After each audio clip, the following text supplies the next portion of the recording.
Hello everyone and welcome back to Lucky Loaders 15, where I'll be giving you my day 1 2022 Cheltenham Festival preview, and I'm really looking forward to the next few days. It's one of my favourite times of the year and hopefully we can get plenty of winners for you. So let's get stuck into it then. The first race that we're going to be getting our teeth stuck into is the 130. It's the Supreme Novices Hurdle. Looks quite a classy renewal this year, but the one I'm going to pin my colours to is Jonbon for Aidan Coleman and Nicky Henderson. Currently available at 11 to 2 with Betfair and Paddy Power. And I thought this was actually quite a big price for this horse. And I'm going to recommend the each way bet here, 0.5 each way selection on the point stake. Now this horse, Jonbon, I just can't believe he's such a big price. I thought he should be at least around about a 7 to 2, 10 to 3 chance. And I thought that's the price he would be. But obviously he's been a little bit weak. But I just think people want to crab him because he's maybe not quite lived up to the expectations people thought of him. I think when he joined Nicky Henderson and we saw him go hurdling, a lot of people thought he was going to be winning by 20 lengths. Well, he's not quite done that, but I've been quite impressed with him. He won his bumper last season after he cost, I think it was like £500,000 or something at the sales. And then he went hurdling at Newbury this year, and I was there that day. And yes, even though it was a fast, cool run race, I still thought he was very impressive. I thought his jumping was good. He ended up beating No Risk at All, who might have an outside chance if he does qualify for the Coral Cup. But that form looked okay. There was nothing wrong with him, I thought, at all that day. Then went to Ascot, where he put up a really good display. Yes, again, it was a slowly run race to start with, but once they got going, I thought he had plenty left in the tank. That form doesn't look too bad as well. He beat Colonel Mustard, who might have a chance in one of the handicaps later in the week. Also as well, he beat LA Bell, I Like to Move It, some good horses in there, and he beat them pretty comfortably. He then went to Haydock, and yes, he might have not been the most straightforward that day, but he really did show his class in the closing stages. He bumped into a horse nearly at the third last, but once he got past that, he really showed a good attitude. He dug deep, and in the end, he pulled well clear from his rivals. That form doesn't look too bad, as the fourth Nell's Son won at Kelso a couple of weeks ago. So a lot of his form does stack up. He'll like the ground. He's obviously a full brother to Duvan, who won this race. I watched back and watched Duvan Supreme yesterday, and I actually was struck by the remarkable by the similarities that they shared really. And even though Jonbon did maybe lug to his left at Haydock, I actually went back and, like I say, and watched Duvan at Cheltenham when he won this in 2015, and he was actually doing the same. And I just think the track will suit. I think the ground will suit. I think he's a ridiculous price. I think Dyside Dynamo, I want to be against him. I think he'll be too keen, and I think it just could set it up. I think a stable 8, Constitution Hill is the main danger. William Adams' third string, I think it's called Blame the Night or something like that. I think that is the real wild card in here. But I think Jonbon, I think he's got a solid profile for this race. He's done absolutely nothing wrong, and I think he can win the Supreme tomorrow, and that's why he's going to be my first tip, and he's going to be one of my extra tips of the day. So that's Jonbon in the Supreme. We then move on to the Arkle, the 210, and again, this looks a wide open race. Edward Stone has done nothing wrong. He deserves to be favourite, but I don't think the Irish form is up to much either, and that's why I'm taking a flyer on here with a horse that I've been with throughout this season. And if you've been following my YouTube channel, you know that I'm not just following other people here. I really like the chances of Warlord to maybe pick up a place. You can get 33 to 1 with SkyBet, who are offering 4 places on this race for Brendan Powell and Colin Tizard. Now this horse, Warlord, he's only lost one chase this season, and the only time he lost it is when he finished second behind Edward Stone in the King Henry VIII novice chase at Sandown. Okay, he was beaten 16 lengths that day, but apart from that, all his other form is pretty decent. He won on debut at Newton Abbot. That form couldn't have worked out any better. He beat some really smart handicappers that really did frank the form. He then went to Carlisle when he won, despite getting to the front too early, beating Manila Drama, who's no mug at all. He also as well then bounced back to beat the likes of Foivois at Lingfield. I just thought there was a lot to like about him. He might have wanted a little bit of a bit more ease in the ground, but I think he'll be ridden out the back like they've been saying. I think with quite a few of these wanting to go forward, it could just turn into when the kind of race when Footpad won. Remember when St. Calvados Petit Mouchoir went too quickly out in front? I could see it setting up for maybe some of the closers, and I think Warlord is definitely overpriced, and I think he'll be running on up that hill. the yard, Colin Tizard had second in this last year with Eldorado Allen, and I think they might be able to do the same here. So that's why he's going to be my selection in the Arkle. We then go to the 250. I'm going to give you two fancies for the Ultima. The first one of them is going to be Discordantly for Robbie Power and Jessica Harrington. Currently 25-1 with William Hill, who are offering 7 places on this race. Now this horse, Discordantly, he's been a bit of a frustrating horse of mine. I've backed him a few times during his career. I actually backed him for this race last year when he was able to scrape an extra place for me. He finished 6th in this race last year. And he's always been a horse that I feel that could maybe been a horse to land a really nice, valuable stay-in pot. And he's just been frustrating on 1 or 2 occasions when I fancied him. But I didn't have a penny on him last time when he returned to form. He won at Leopardstown and he showed a good attitude that day. He was ridden more prominently as well, and he wore first-time cheek pieces. And I just think that might have suited him. Also as well, Jessica Harrington's team over the last several months have not been in great form with their jump string. However, in the last couple of weeks, there's been more signs. This horse has won.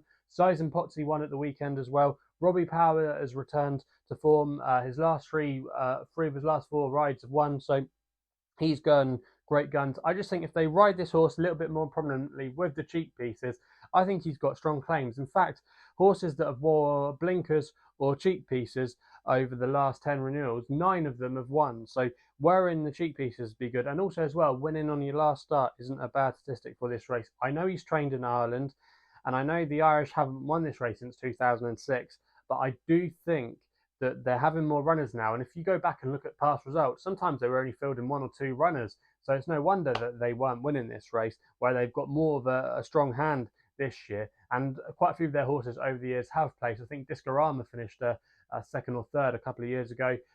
Discordantly finished 6th in this. They've had Magical Light finish 7th. So they know what they're doing with this kind of horse. Ground should be fine. I think he'll run a massive race. The other horse I'm going to put up is Dr. Duffy for Liam Quinlan and Charlie Burns. Liam Quinlan's claiming 5 here. Currently available at 33-1, 7 places again with the SkyBet.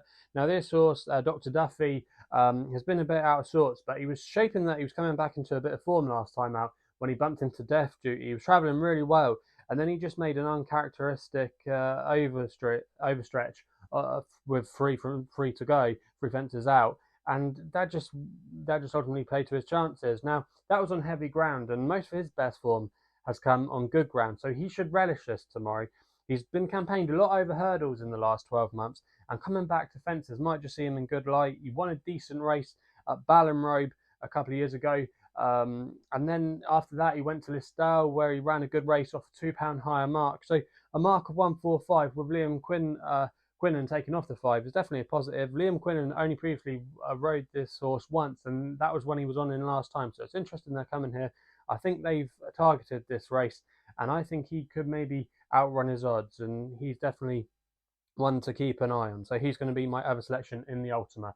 We then go to my long shot of the whole day, and that's Tommy's Oscar for Danny McMenamin and Aaron Hamilton. He's 40-1 with Bet365 and William Hill. I'm going to recommend a 0.5 each way selection here. Now this horse, Tommy's Oscar, I just think has been a little bit crabbed. Now Honeysuckle on the form book, everything we know about her, she looks impossible to beat. But I just, watching her back last time, I just wasn't that impressed with her. She was actually 3 seconds slower than Sir Gerhard on the clock that day, and I just wasn't impressed with her in the last furlong. I think this is more of a test than last year's champion hurdle, and I just think there's definitely room in here for an each way play. Obviously Honeysuckle is the most likely winner, I get that, but I just can't have appreciate it. I think Tiapu's an interesting horse, but I like Tommy's Oscar here. He's really improved this season. Anne Hamilton as well. She knows what she's doing with her horses, and I think this horse has got one of the best cruising speeds in the game. He is really impressive.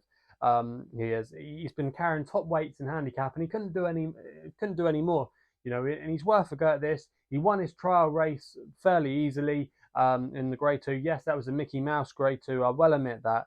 But he did it super impressively, and he had plenty more in the tank. I think he's going to get a good pace to aim at. I'm hoping he's going to be held up. I could just see him there travelling on the bridle, and it's just what he's going to produce coming up the home straight. But I think he should be fine.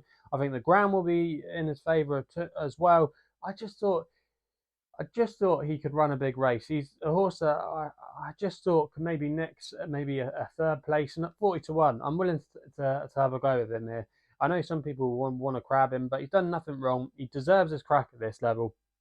And Hamilton as well. So he had a winner the other week from Nutswell. I just thought there was lots to like about her. Henry de Bromhead's team haven't been in good form. I just thought there was quite a few doubts over Honeysuckle, and I'm just going to be prepared to take her on. So yeah, that's my thoughts on the champion hurdle. We then go to the 410, the Mayor's Hurdle. This is where my selection here is going to be Queensbrook for Jack Kennedy and Gordon Elliott. Currently available at 4 to 1 with William Hill. I'm going to recommend a 0.5 each way selection here. They're offering 4 places. I think this is a great each way bet. I've really struggled to see her finishing outside the frame.